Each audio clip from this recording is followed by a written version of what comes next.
की माननीय देवाभाऊ मागच्या सरकारमध्ये केलं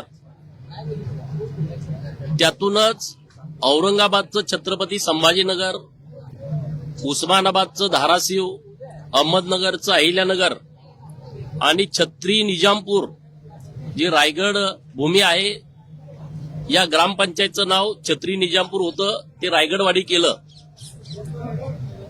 देशाच्या विरोधामध्ये, धर्माच्या विरोधामध्ये ज्यांनी इंग्रजांनी बांधला होता 130 वर्षापूर्वी या पुलाचं बांधकाम झालं होतं. त्या पुलाचं आयुष्य पण संपलं होतं, परंतु या पुलाला मेजर जनरल जॉन बेलासिस असं नाव होतं. इंग्रज अधिकाऱ्याचं नाव होतं.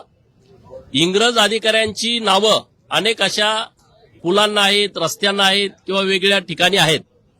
तर आज माननीय मुख्यमंत्री देवाभाऊ यांच्या नेतृत्वामध्ये, माननीय एकनाथ शिंदे साहेबांच्या उपस्थितीत आणि पालकमंत्री माननीय मंगलप्रभात लोढा यांच्या प्रयत्नाने मुंबई महानगरपालिकेच्या मालकीचा जो पूल आहे त्या पुलाचं आज लोकार्पण झालं. 150 कोटी रुपयाचा नवीन पूल बांधलाय.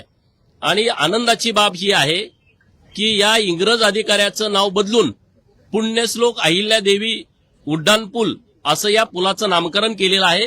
मी माननीय मुख्यमंत्री महोदय, माननीय उपमुख्यमंत्री महोदय, पालकमंत्री मंगलप्रभात लोढा साहेब आणि मुंबई महापौर तावडेताई असतील, उपमहापौर असतील, सर्व नगरसेवक यांचं मनापासून आभार व्यक्त करतो.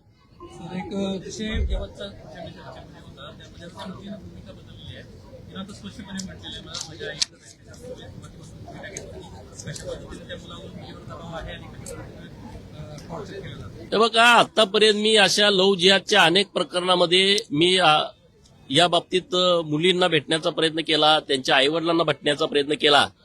तर या मुलींचा ब्रेनवॉश केलेला असतोय, त्यांना काहीतरी दबाव टाकलेला असतोय. त्या मुलींना विश्वासात घेऊन त्यांचे वेगवेगळे फोटो काढणे, वेगवेगळे व्हिडिओ काढणे, त्याचा दबाव टाकणं, असे वेगवेगळे प्रयोग केले जातात. या मुलीच्या बाबतीमध्ये पण तेच घडलं. आम्ही सातत्यानं सांगत होतो की या मुलीवरती काहीतरी दबाव आहे आणि मुलीने पण स्टेटमेंट दिलं होतं की 9 वर्षापासून माझी मैत्री आहे. म्हणजे 21 वय आता त्या मुलीचं आहे. 9 वर्ष जर मागे गेलं तर ती 12 वर्षाची होती. म्हणजे अल्पवयीन मुलींना सुद्धा ही लोक टार्गेट करतायत. त्यांच्या अज्ञानपणाचा, म्हणजे 12-13 वर्ष वय म्हणजे त्यांना एवढं काय संज्ञानपण नाही आहे, त्यांच्याकडे एवढं नॉलेज नसतंय आणि त्याचा गैरफायदा घेणं आणि यांना जाळ्यात ओढणं असा प्रकार होतोय. मुलीनं काल कोर्टासमोर भूमिका मांडली की मला आईकडे आणि मामाकडे जायचं आहे. हे खरं तर कौतुकास्पद आहे, पण हे पुणे ग्रामीण पोलीस जे आहेत त्यांचं मनापासून आम्ही आभार व्यक्त करतो. हिंदुत्ववादी संघटनांचे कार्यकर्ते आहेत ज्यांनी गेले 10-12 दिवस या प्रकरणासाठी वेळ दिला, मेहनत घेतली, त्या सर्वांचं मनापासून आभार व्यक्त करतो.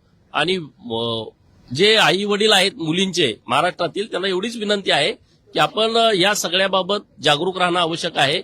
आपल्या मुलीची फसवणूक होऊ नये, तिच्यावर अन्याय अत्याचार होऊ नये याची आपण काळजी घेणं आवश्यक आहे.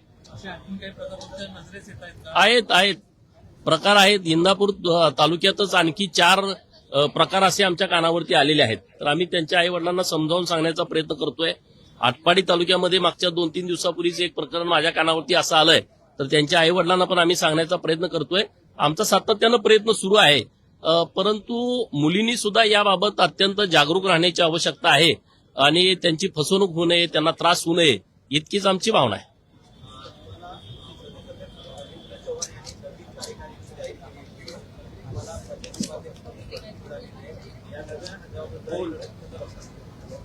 मुळामध्ये भारतीय जनता पार्टी ही कार्यकर्त्यांची पार्टी आहे आणि हे नुसतं बोलण्यातून नाही, हे कृतीतून सातत्यानं सिद्ध होतं.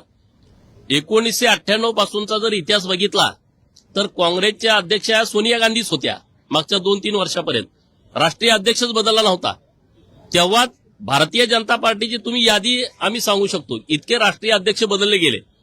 या देशामध्ये ज्या प्रादेशिक पार्ट्या आहेत, समजा शिवसेना बाळासाहेबांची, म्हणजे आता उद्धव साहेबांची आहे, बाळासाहेब अध्यक्ष होते, आता त्यांचे चिरंजीव आहेत. पवारांची राष्ट्रवादी आता त्यांच्या परत घरामध्ये आहे. तिकडं मुलायम सिंगाची पार्टी त्यांच्या मुलाच्या ताब्यात आहे. लालू प्रसादाची पार्टी त्यांच्या मुलाच्या ताब्यामध्ये आहे. काल परवा नवीन अरविंद केजरीवाल आलेले आहेत, ती त्यांच्याच ताब्यात पार्टी आहे. उद्या त्यांचं कोणतरी नातेवाईक त्यामध्ये येईल. ममता बॅनर्जी त्यांचा भाचा आता तो पार्टी चालवू पाहतोय. जयललिताचा पण नातेवाईक त्यांनी ती पार्टी ताब्यात घेतलेली आहे. आता समजा कर्नाटकातले देवेगौड आहेत, त्यांचे चिरंजीव कुमारस्वामी ते आता पार्टी चालवत आहेत. ह्या ज्या पार्ट्या आहेत ते घराणेशाहीवरती चाललेल्या पार्ट्या आहेत आणि लोकशाही फक्त भाषणामध्ये ही सगळी लोक घेतात. परंतु भाजपमध्ये हे सामान्य कार्यकर्त्यातून राष्ट्रीय अध्यक्ष, सामान्य कार्यकर्त्यातून प्रदेशाध्यक्ष आणि त्याचाच भाग म्हणून माझ्यासारखा एक सामान्य कार्यकर्ता की ज्याला शिफारसही कुणी करणारा माणूस नाही, अशा कार्यकर्त्याला उपाध्यक्ष म्हणून काम करण्याची संधी दिली आहे. तर मी पार्टीचं मनापासून आभार व्यक्त करेन. पार्टीचा विचार लोकांच्यापर्यंत पोहोचवणं, केंद्र सरकार आणि राज्य सरकारच्या योजना पोहोचवणं, यासाठी पुढचा वेळ आम्ही देईन.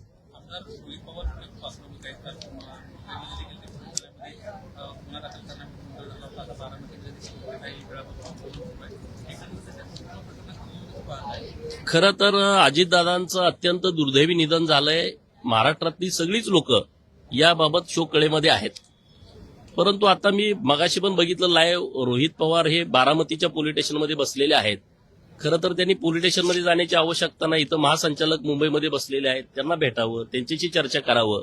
त्यांना काय डाऊट्स आहेत ते त्यांनी त्याबाबत सांगितले पाहिजेत आणि त्यांची जी भूमिका असेल, ह्या पोलीस स्टेशनला जावा, ह्या दुसऱ्या पोलीस स्टेशनला जावा, हे काही योग्य असं मला वाटत नाही. परंतु त्याच्यावरती मी काय बोलणं उचित नाही. परंतु त्यांनी इथं आता ते स्वतः आमदार आहेत, इथं महासंचालकांना जरी भेटलं तरी त्यांना त्याचं उत्तर मिळू शकतं. हिंदी में बता दीजिए कि जिस तरीके से ब्रिटिशकालीन हाँ, बदलाव किया गया है, बड़ा एक बीजेपी महाराष्ट्र में राज्य के मुख्यमंत्री माननीय देवाभाऊ के नेतृत्व में जो मुगल काल में कुछ गांव का नाम बदल दिया था उन्होंने. अभी औरंगाबाद का नाम चेंज कर छत्रपति संभाजीनगर किया है.